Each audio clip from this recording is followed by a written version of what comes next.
नमस्कार मित्रों, स्वागत है आपका हमारे YouTube चैनल में। मैं पिंकेश यादव आज आपके सम्मुख हाजिर हूं आरपीएफ का एक 50 प्रश्नों का प्रैक्टिस सेट लेके। मित्रों, आरपीएफ का आपका एग्ज़ाम लगभग नवंबर में होने वाला है, तो उसके लिए ये जीएस का प्रैक्टिस सेट लेके आया हूँ। हालांकि ये रिकॉर्डेड वीडियो है, इसकी अवधि बहुत कम है, तो आप लोग इन प्रश्नों को एक बार समझ सकते हैं। प्रश्नों का लेवल क्या बनता है, इन पर डेट भी लिखी हुई है 24/1/2019, यानी फर्स्ट शिफ्ट का ये प्रश्न है। तो इस प्रकार के प्रश्न बनते हैं आरपीएफ का पेपर मैंने भी दिया था, जिस पेपर में मैं सेलेक्टेड था, लेकिन मैं फिजिकल देने नहीं गया। तो हम हाजिर हैं आप लोगों के सम्मुख प्रैक्टिस सेट लेके। आप लोग देख सकते हैं अभी हमारी शुरुआत की क्लास है और धीरे धीरे एकदम बहुत अच्छे से आपकी क्लास चलेंगी। ठीक है, तो आप लोग इसको देखिए और इसके प्रश्नों का जवाब दीजिएगा। पहला प्रश्न है, आप देख सकते हैं, बुद्ध को निम्नलिखित में से किस स्थान पर ज्ञान प्राप्त हुआ था? बुद्ध को निम्नलिखित में से किस स्थान पर ज्ञान प्राप्त हुआ था? तो आप लोग इस प्रश्न का जवाब बिल्कुल दे सकते हैं। इसका जो सही आंसर है वो है बोध गया।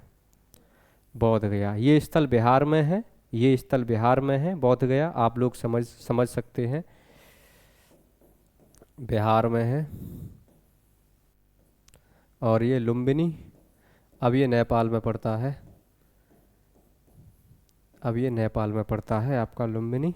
सारनाथ उत्तर प्रदेश में, कुशीनगर उत्तर प्रदेश में।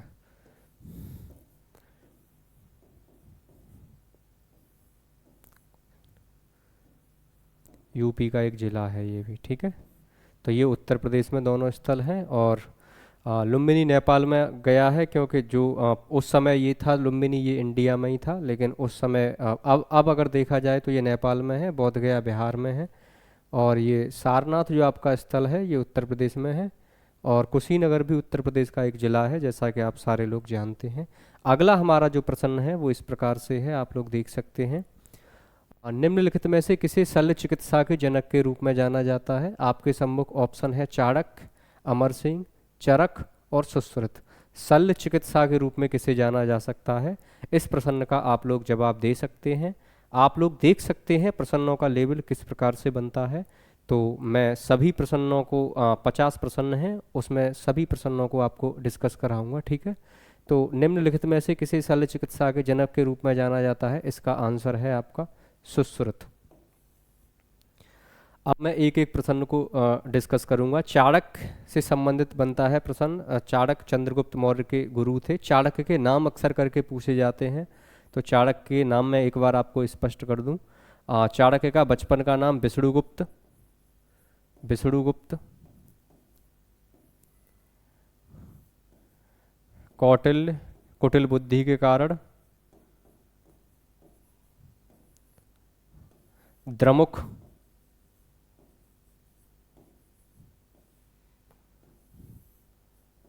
मल्लनाग। ये चाणक्य के नाम हैं, विष्णुगुप्त, कौटिल्य, द्रमुक, मल्लनाग। यहाँ से संबंधित प्रश्न कभी कभी पूछ लेता है वो। सुश्रुत, इन्होंने सुश्रुत संहिता एक पुस्तक लिखी थी। ये बहुत अच्छे आयुर्वेद के जानकार थे। सुश्रुत संहिता इन्होंने एक पुस्तक लिखी थी, बहुत अच्छे जानकार थे, पुस्तक लिखी। एक एक प्रश्न आपको सही से डिस्कस करना है। ठीक है, यहाँ से ये स्पष्ट हो गया। अमर सिंह का आपने नाम सुना होगा। अमर सिंह विशेषकर जो नवरत्न थे, जो गुप्त गुप्त युग में, गुप्त युग के नवरत्न में से एक थे ये, नवरत्न में से।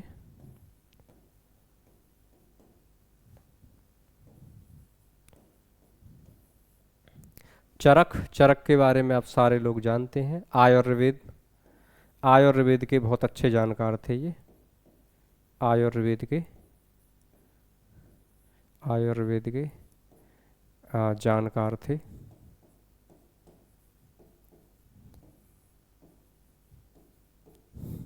चरक संहिता इन्होंने पुस्तक लिखी, चरक संहिता इन्होंने पुस्तक लिखी।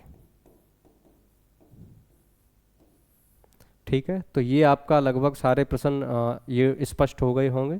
चरक संहिता इन्होंने पुस्तक लिखी है, और देख सकते हैं आप सारी चीज़ें। ठीक है, एकदम स्पष्ट दिखाई दे रहा होगा आप लोगों को। और एक बार पेन में देख लूँ, शायद ब्लैक पेन से सही आ रहा है ये।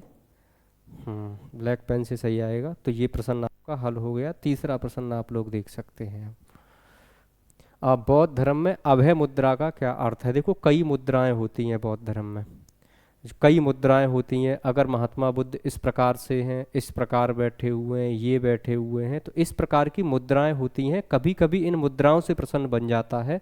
तो इसमें इतना ज़्यादा तनाव नहीं लेना है कि आप सारी मुद्राओं को याद करिए। जो कुछ प्रमाणिक मुद्राएं हैं उनको याद कर लीजिएगा। बौद्ध धर्म में अभय मुद्रा का अर्थ है निर्भीकता। निर्भीकता का मतलब होता है निडर, एक तरीके से निडर। इस सेंस में हम इसका अर्थ निकाल सकते हैं। निडर मतलब एकदम इसका सही है, अगर आप देख सकते हैं तो ठीक है। तो ये आपका प्रश्न स्पष्ट हो गया। बुराई से बचाव, ज्ञानोदय, उपदेश, इनमें से कोई नहीं है। इसका आंसर ये वाला आएगा। अगला प्रश्न आप लोग देख सकते हैं। विनय और सुत्त पिटक, विनय और सुत्त पिटक, विनय और सुत्त पिटक इनमें से किसकी शिक्षाओं का संकलन है? तो आप लोग देख सकते हैं सुत्त पिटक, अधिधम्म पिटक, ये इनके बारे में आप बहुत अच्छे तरीके से अवगत होंगे। तो ये सारी चीज़ें हैं गौतम बुद्ध से संबंधित, ठीक है, गौतम बुद्ध से संबंधित। गुरु गोविंद सिंह के बारे में प्रश्न पूछा जाता है। इनका जन्म पटना में हुआ था, पटना में हुआ था इनका जन्म। कभी कभी ये प्रश्न पूछ लिया जाता है कि ये मतलब कहाँ के थे। ऋषभ देव के बारे में आप जानते हैं। ये ऋषभ देव मूलतः ये आपके अयोध्या के पास के थे, अयोध्या के पास के, ये अयोध्या के पास के थे। महावीर जैन, महावीर जैन के बारे में तो आप सारी चीज़ें जानते ही हैं, ठीक है। तो ये सारी चीज़ें स्पष्ट हो गई ऋषभ देव के बारे में। ये जैन धर्म के तीर्थकर थे, ये अंतिम तीर्थकर थे, ये महात्मा बुद्ध थे, ये गुरु गोविंद सिंह थे। पटना में जन्म हुआ था। 1.25 से एक लड़ाऊं, जो आपने सुना होगा। तो अगला प्रयास है फिर हमारा, स्तूप क्यों बनाए जाते हैं? स्मृति चिन्ह रखने के लिए, धार्मिक सभाएं करने के लिए, बुद्ध की पूजा करने के लिए, बौद्ध ग्रंथों को रखने के लिए। तो स्तूप जो ये स्मृति चिन्ह होते हैं महात्मा बुद्ध के, जैसे कहीं दांत रखे हुए हैं, कहीं पैरों के टखने रखे हुए हैं, इसी प्रकार के ये जो होते हैं ये स्तूप, इस जो स्मृति चिन्ह होते हैं, तो चिन्हों से संबंधित रखने के लिए ये खास करके बनाए जाते हैं, ठीक है। तो इसका आंसर ये सही है। अगला फिर हमारा प्रश्न है, बौद्ध प्रतीक धर्म चक्र किससे संबंधित है?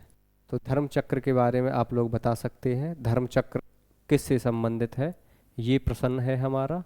और आंसर आप सारी चीज़ें बता सकते हैं। इसका आंसर है ए, प्रथम उपदेश, ठीक है। प्रथम उपदेश इसका सही आंसर है। तो इससे संबंधित ये प्रश्न बन जाते हैं। धर्म चक्र किससे संबंधित है? तो जो प्रथम उपदेश दिया था उससे संबंधित है, ठीक है।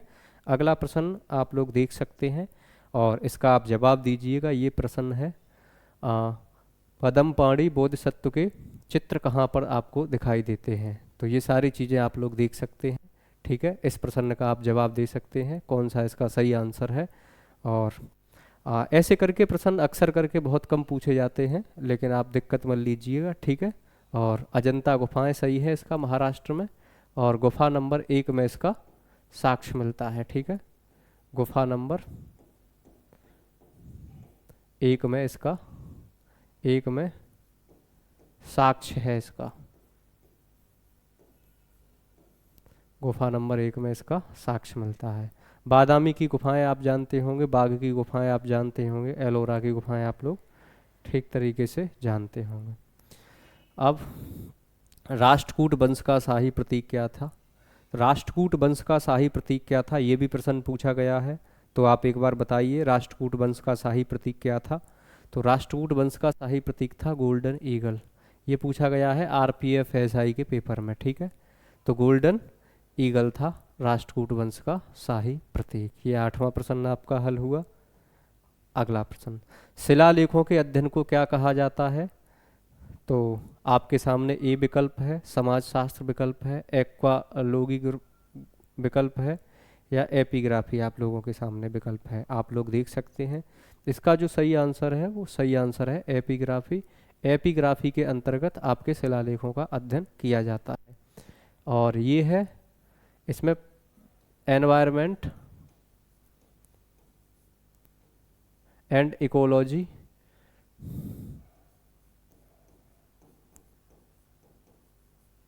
पारिस्थितिकी का अध्ययन होता है। समाज शास्त्र में समाज का अध्ययन किया जाता है, समाज का अध्ययन किया जाता है।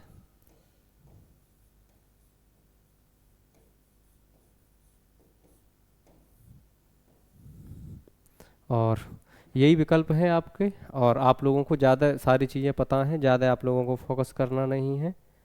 हाँ, निम्नलिखित में से कौन सा मानव गतिविधियों का एवं सभ्यताओं के प्राक ऐतिहासिक काल का सही कालानुक्रम है? तो ये तो आप लोगों को ठीक ठाक तरीके से पता है। सबसे पहले आता है पुरापाषाण काल, मध्यपाषाण काल और नवपाषाण काल। धातु युग मध्यपाषाण काल, पुरापाषाण काल ये नहीं होगा। नवपाषाण काल, मध्यपाषाण काल, पुरापाषाण काल ये भी नहीं होगा। मध्यपाषाण काल, नवपाषाण काल, पुरापाषाण काल ये भी नहीं होगा। इसका जो सही आंसर है वो ये होगा, आप लोग देख सकते हैं, ए इसका एकदम करेक्ट आंसर है। ठीक है, ए इसका एकदम करेक्ट आंसर है। अगला प्रयास है, आप लोग देखें, हड़प्पा सभ्यताओं की मोहरों पर निम्नलिखित में से कौन सा पशु अक्सर करके देखा जाता है?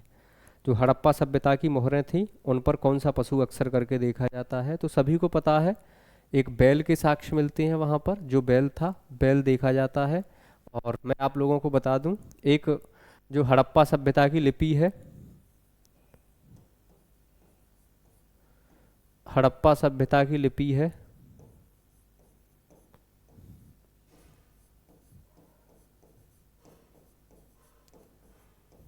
इसमें मछली की आकृति का, जो हड़प्पा सभ्यता की लिपि है, अभी तक ये किसी ने मतलब सही तरीके से इसको कोई समझ नहीं सका है, लेकिन एक मछली मछली जैसे निशान दिखाई देते हैं इसमें। सबसे ज़्यादा जो मछली मछली का अंकन हुआ है इसमें, एक अक्षर ऐसा दिखाई देता है जो मछली जैसा है। ठीक है, तो मछली जैसा इसमें अंकन हुआ है। तो हड़प्पा सभ्यता की मोहरों पर निम्नलिखित में से कौन सा अक्सर करके देखा जाता है? तो इसका आंसर बैल सही होगा। भारतीय नेपोलियन निम्नलिखित में से किसको कहा जाता है? तो इसका सही आंसर है आपका समुद्रगुप्त। समुद्रगुप्त के बारे में, समुद्रगुप्त बहुत लगभग बहुत एक वीर व्यक्ति था, और बी ए स्मिथ ने इसको भारत का नेपोलियन कहा था। बी ए स्मिथ जो एक इतिहासकार था, बी ए स्मिथ ने इसको भारत का नेपोलियन कहा था। इतिहासकार था ये, इतिहासकार, ये भारत का इसको नेपोलियन कहा था। स्कंदगुप्त, इसने हूणों के आक्रमण को बहुत विफल किया था, हूणों को रौंदा था इसने, हूणों का आक्रमण हुआ था इसके कार्यकाल में। यानी हूण तो आक्रमण करते रहते थे, लेकिन इसने कई बार विफल किया था हूणों के आक्रमणकार को। और चंद्रगुप्त द्वितीय के बारे में तो सारे लोग जानते हैं, इसको विक्रमादित्य भी बोला जाता था।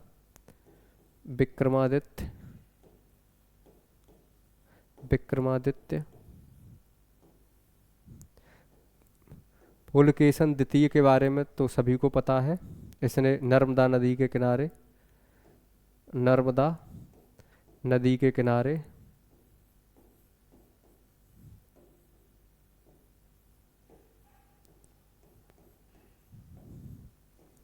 हर्षवर्धन को हराया, हर्षवर्धन को हराया,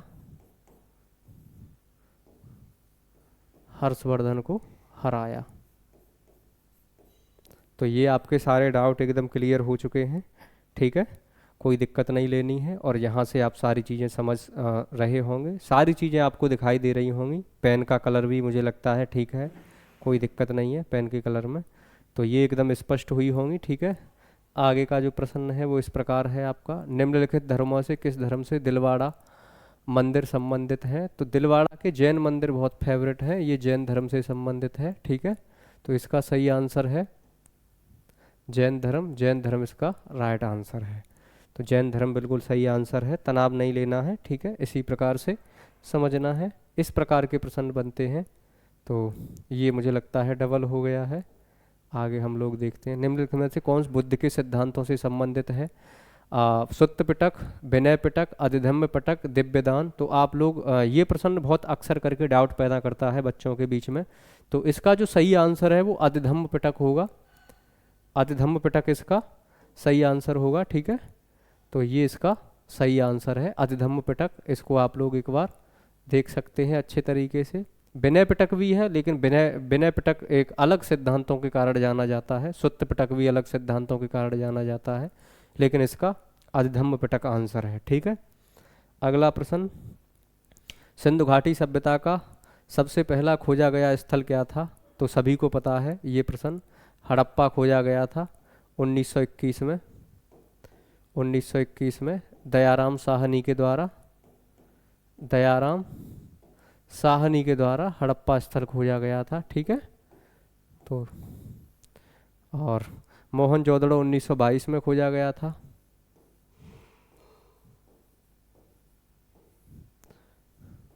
राखला दास बनर्जी, राखला दास बनर्जी प्लस माधव स्वरूप वत्स, माधव स्वरूप वत्स के द्वारा। तो सभी के स्पष्ट हैं। लोथल भी खोजा गया था 1954 में SR राव के द्वारा। कालीबंगा भी खोजा गया था। तो लेकिन अभी हमें क्या है कि अभी हमें हल्का हल्का देखना है, केवल जो आए हुए प्रश्न हैं उनके बारे में देखना है। जब प्रैक्टिस कराएंगे तब आपको डेप्थ में बताएंगे, ठीक है। और प्रसिद्ध उत्तरामेर शिलालेख किस राजवंश से संबंधित है? उत्तरामेर शिलालेख के बारे में पूछा गया है। ये बेसिकली किस राजवंश से संबंधित है आप लोग देख सकते हैं। तो इसमें पांड्य, पल्लव, चोल, चालुक्य 4 विकल्प दिए गए हैं, आप लोग देख सकते हैं। ये बेसिकली चोल वंश से संबंधित है। और इसमें लिखा क्या गया है, इसमें ग्राम व्यवस्था, ग्राम व्यवस्था के बारे में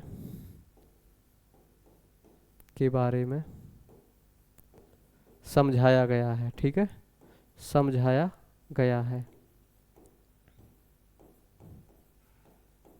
ग्राम व्यवस्था के बारे में समझाया गया है। तो चोल वंश से संबंधित है ये। अगला प्रश्न हम लोग देख सकते हैं, सिंधु सभ्यता के इनमें से किस स्थल से जलाशयों के साक्ष्य मिले हैं? तो इसका कालीबंगा, कोटदीजी, लोथल या धौलावीरा। धौलावीरा इसका सही साक्ष्य है, ठीक है। ये धौलावीरा स्थल से ही जलाशयों के साक्ष्य मिले हैं। कालीबंगा से जुते हुए खेत के प्रमाण मिले हैं। कोटदीजी से भूसी प्राप्त हुई है, ठीक है। और लोथल का तो आपको पता है, लोथल में तो एक गोदी बाड़ा भी वगैरह मिला था, और जो ये बंदरगाह टाइप का होता है, तो ये बंदरगाह भी मिला था। इसका जो सही आंसर है वो है आपका धौलावीरा।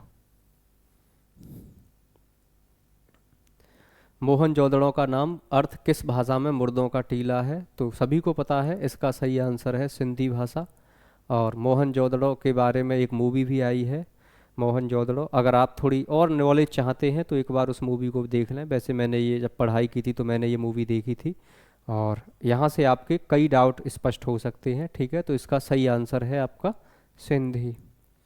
प्राचीन काल में अवध को किस नाम से जाना जा सकता था? काशी, कौशाम्बी, कपिलवस्तु, कौशल। कौशल, इसमें प्राचीन काल में अवध को कौशल के नाम से जाना जाता था, ठीक है। और यहाँ के एक राजा थे कौशल नरेश प्रसेनजित, ठीक है। प्रसेनजित यहाँ के एक प्रसिद्ध राजा थे महात्मा बुद्ध के काल में, कौशल नरेश प्रसेनजित। तो यहाँ से ये सारी चीज़ें स्पष्ट हो सकती हैं। और काशी के बारे में, काशी की स्थापना, काशी की स्थापना दिवोदास ने की थी। दिवोदास ने की थी। तो काशी के बारे में सभी लोगों को पता है। कौशाम्बी वत्स की राजधानी थी, एक महाजनपद था, वत्स की राजधानी थी। और कपिलवस्तु जो है बेसिकली ये आपके लगभग ये जो महात्मा बुद्ध से संबंधित स्थल था कपिलवस्तु, लेकिन इसका जो सही आंसर है वो सही आंसर कौशल है, ठीक है। हाँ, निम्नलिखित में से कौन पाल साम्राज्य का संस्थापक था? तो सभी को पता है पाल साम्राज्य का संस्थापक गोपाल था। और ये पाल वंश का संस्थापक था। ये बौद्ध धर्म से संबंधित थे बेसिकली, ठीक है। ये बौद्ध धर्म को मानने वाले थे, बौद्ध धर्म को मानने वाले थे।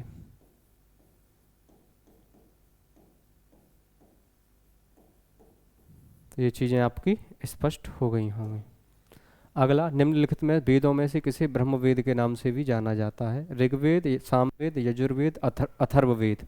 तो आप लोग समझ सकते हैं इसका सही आंसर है अथर्ववेद। अथर्ववेद को ब्रह्मवेद के नाम से भी जाना जा सकता है। तो ये प्रश्न भी पूछा गया है, इसका जो है ये सही आंसर होगा अथर्ववेद, ठीक है। तो आप लोग देख सकते हैं, इस प्रश्न को लिख लीजिएगा, याद कर लीजिएगा, जो आपको यहाँ से प्रश्न याद नहीं है वो। और रत्नावली, प्रियदर्शिका और नागानंद के लेखक कौन थे? तो इनका तो आपको पता ही है, इसके लेखक हर्ष थे, हर्ष लेखक थे, ठीक है। तो रत्नावली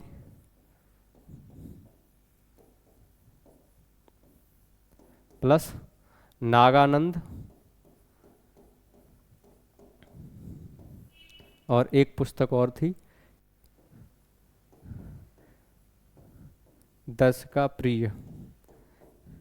ये बहुत पूछे जाते हैं, ठीक है। इनके लेखक कौन थे आपके? हर्ष। तो ये प्रश्न आपके दिमाग में सही से बैठ गया होगा, इस प्रश्न को आप देख लीजिएगा। हाँ, ये प्रश्न आपके लिए है, ठीक है। तंजौर में बृहदेश्वर मंदिर किस वंश के वास्तुकारों की सबसे बड़ी उपलब्धि है? ये प्रश्न आपको कमेंट करके बताना है। 24वां प्रश्न, 24वां प्रश्न आपको कमेंट करके बताना है, ठीक है। तो कमेंट सेक्शन में इसका जवाब देना है, और हाँ, जवाब देना है इसका, ठीक है।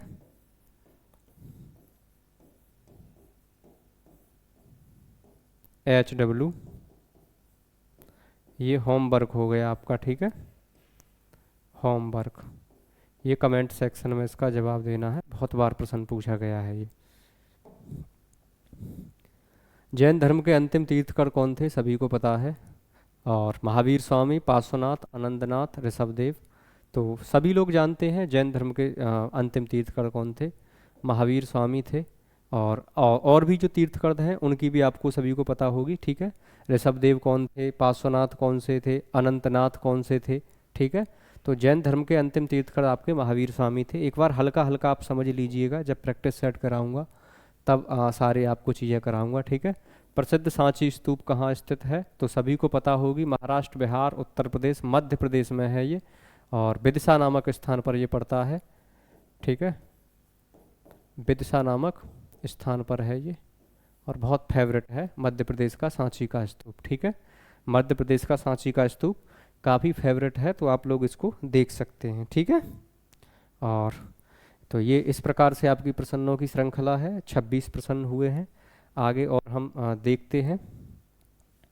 हाँ, चीनी यात्री फायान किसके शासनकाल के दौर में भारत में आया? चीनी यात्री फायान के शासनकाल के दौरान भारत का दौरा किसने किया? ये गलत प्रश्न टाइप हो गया है, इसका ये इस प्रकार से है कि फायान इनमें से किसके शासनकाल में भारत आया? तो इसका चंद्रगुप्त आंसर होगा। फायान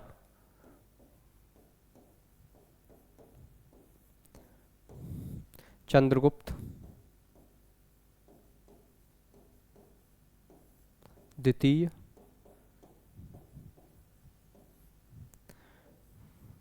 हुएनसांग,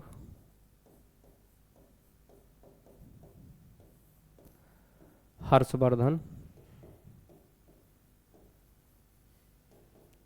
हुएनसांग हर्षवर्धन के कार्यकाल में भारत आया। तो इन्हीं से संबंधित प्रश्न पूछ लिए जाते हैं, तो ये आप एक बार समझ सकते हैं। और भी कई यात्री थे, सिंह वगैरह, लेकिन मैं उनको बाद में डिस्कस करूंगा, ठीक है। चीनी यात्री फायान और चंद्रगुप्त द्वितीय, हुएनसांग, हर्षवर्धन।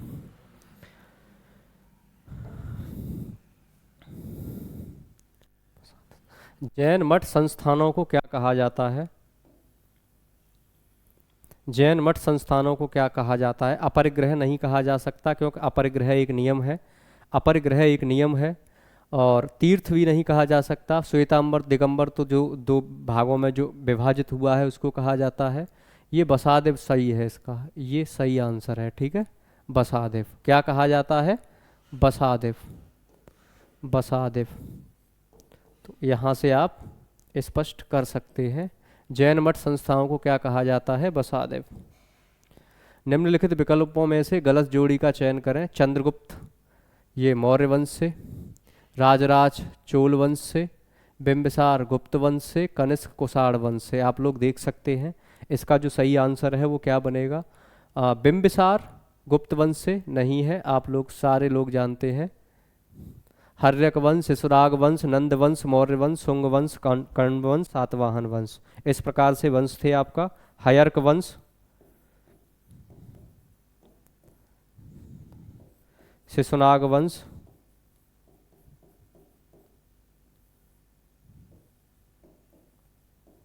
हर्यक वंश, शिशुनाग वंश, नंद वंश, नंद वंश, मौर्य वंश, सॉरी,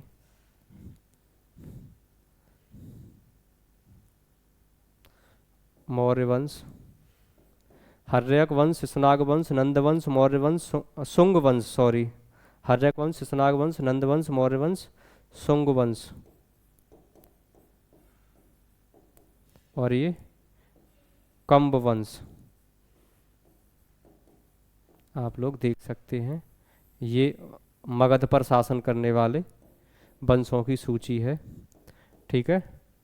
मगध पर शासन करने वाले वंश, करने वाले वंश।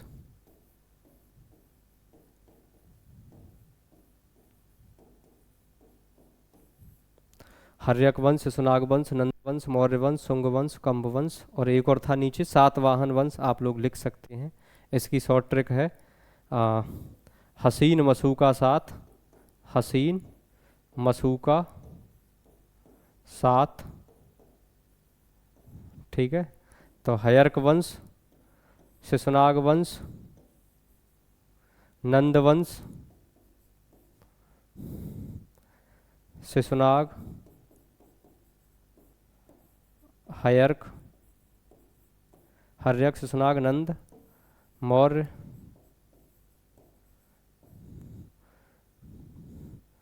मसू, शुंग, कंड, और एक सातवाहन, सातवाहन। ये शॉर्ट ट्रिक है, ठीक है। ये शॉर्ट ट्रिक है, ये शॉर्ट ट्रिक है। हसीन मसू का साथ आप लोग देख सकते हैं, ठीक है। भारत में वैदिक काल की अवधि कब तक चली? वैदिक काल की अवधि आप सारे लोग जानते हैं, ठीक है। तो आप लोग बता सकते हैं वैदिक काल, उत्तर वैदिक काल। इसका जो सही आंसर है वो ए है। इसका जो सही आंसर है वो ए है, आप सारे लोग जान सकते हैं। आर्य संस्कृति के सर्वोच्च काल में गंगा घाटी के जनपद जो संख्या में इतने इतने थे महाजनपद बन गए। इसका सही आंसर है आपका 16। 16 इसका बिल्कुल सही आंसर है। तो आप लोग लगा सकते हैं इसका एकदम सही आंसर। 6वीं शताब्दी ईसा पूर्व के प्रारंभ में भगवान महावीर का जन्म निम्नलिखित में से किस स्थान पर हुआ था? तो आपको सभी को पता होगा, इस प्रश्न का आप लोग जवाब दीजिएगा। 6वीं शताब्दी ईसा पूर्व के प्रारंभ में भगवान महावीर का जन्म निम्नलिखित में से किस स्थान पर हुआ था? आप लोग सारे लोग इसका एक बार जवाब दीजिएगा, ठीक है, कमेंट सेक्शन में। और मिलिंद पन्नों में बौद्ध धर्म से जुड़े सवालों का जवाब किसने दिया था? आप लोग देख सकते हैं। इसका नागसेन सही है, बसवंत सही है, बुद्ध घोष सही है, या अश्वघोष सही है। सारे लोग इस प्रश्न को एक बार देख सकते हैं, ठीक है। नागसेन, नागसेन से बेसिकली ये संबंधित है, ठीक है, नागसेन से संबंधित है। तो आप लोग इसका जवाब दे सकते हैं। और दूसरा, तमिल संगम निम्नलिखित में से किस स्थान पर हुआ था? तो इस प्रश्न का आप लोग देख सकते हैं। दूसरा जो तमिल संगम था, बेशकर संगम से संबंधित मैं आप लोगों को एक शब्दावली समझा दूं। जो संगम होता था, संगम मतलब विद्वानों की विद्वानों की सभा। संगम शब्द का अर्थ है विद्वानों की सभा, और जो तमिल भाषा है, तमिल एक भाषा है, ठीक है। तो तमिल का जो संगम होता था, तमिल का जो संगम होता था उसको हम लोग बोलते थे संगम। तो आप लोग देख सकते हैं, तो इसका काप्तपुरम में हुआ था, काप्तपुरम में इसका दूसरा तमिल संगम काप्तपुरम में हुआ था, ठीक है। तो इसका ये सही आंसर माना था इसने, आप लोग देख सकते हैं इस प्रकार से। और फायान बेसिकली किस देश का निवासी था, आप सारे लोग जानते हैं। और फायान का बचपन का नाम कुंडू था। फाह का अर्थ होता है फा और हेयान। फा का अर्थ होता है धर्म, हेयान का अर्थ होता है रक्षक। तो फायान का अर्थ क्या हो गया, धर्म का रक्षक, धर्म रक्षक। ये बेसिकली चीन का निवासी था, चीन का निवासी था, ठीक है। तो आप लोग देख सकते हैं चंद्रगुप्त द्वितीय के कार्यकाल में ये भारत आया, चंद्रगुप्त द्वितीय, चंद्रगुप्त द्वितीय के कार्यकाल में ये भारत आया, चंद्रगुप्त द्वितीय के कार्यकाल में ये भारत आया। इससे संबंधित ये सारी चीज़ें यहाँ पर एक बार स्पष्ट